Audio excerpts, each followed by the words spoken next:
Imagine escolher o dia exato da sua morte e passar meses, talvez anos, preparando o seu próprio corpo para virar uma estátua que nunca apodrece. No Japão, monges budistas fizeram exatamente isso. Eles se enterraram vivos, beberam veneno todos os dias, pararam de comer e quando finalmente morreram, o corpo deles não apodreceu. Séculos depois, eles ainda estão lá, sentados, perfeitos, olhando para você. Esse ritual se chama Sokushinbutsu. E hoje você vai descobrir porque ele é uma das coisas mais insanas e profundas já criadas pela humanidade. Fica até o final, porque no final desse vídeo você vai questionar a sua própria vida. Mas afinal, o que é exatamente o Sokushinbutsu? Sokushinbutsu significa, em tradução livre, Buda no próprio corpo. Não é uma múmia comum, não é algo feito depois da morte. É um processo deliberado e extremamente doloroso em que o monge decide se transformar em uma estátua sagrada, ainda em vida. Essa prática aconteceu principalmente na região montanhosa de Yamagata, no norte do Japão, entre monges da seita Shingon do budismo esotérico. Eles acreditavam que, através dessa disciplina radical, poderiam alcançar a iluminação suprema e se tornar um Buda vivo, sem precisar passar pelo ciclo normal de morte e renascimento. E não se trata de lenda ou exagero. Historiadores e cientistas confirmam que pelo menos 24 monges conseguiram completar o ritual com sucesso entre os séculos XI e XIX. Hoje, apenas alguns corpos ainda estão expostos à visitação pública. São figuras secas, escuras, sentadas em posição de lótus, com pele coriácea esticada sobre os ossos, e uma presença que impressiona qualquer pessoa que olha. Eles não esperavam a morte chegar. Eles foram buscá-la. Eles a convidaram, a prepararam e a abraçaram com uma determinação que beira o sobre-humano.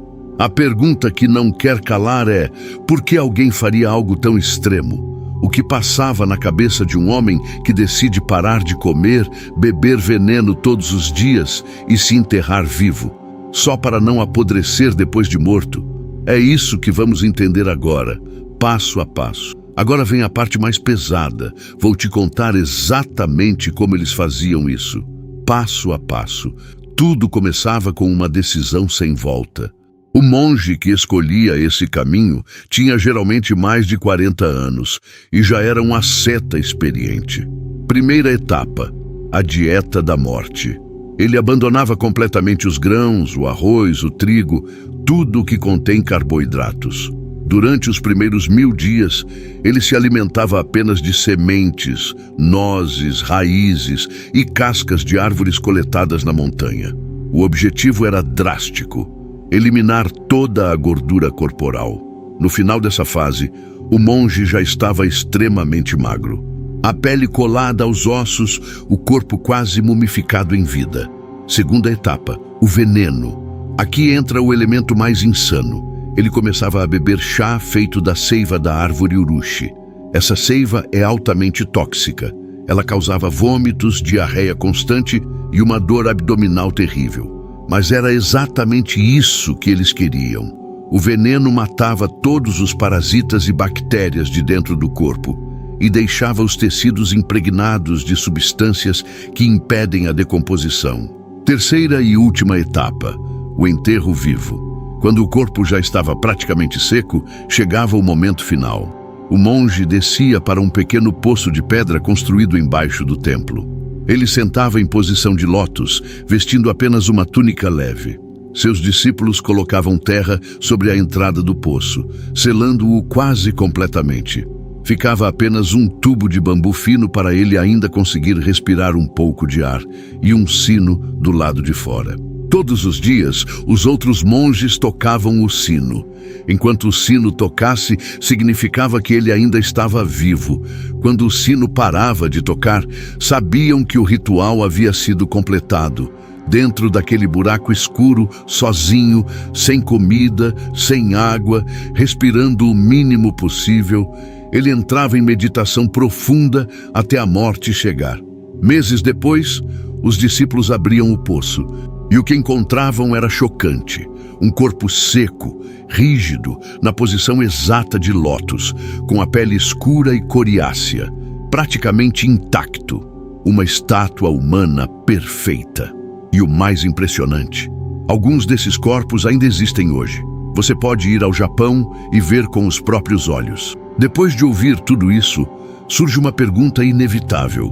Como isso é possível? Como um corpo humano pode se preservar tão bem naturalmente, sem nenhum produto químico moderno?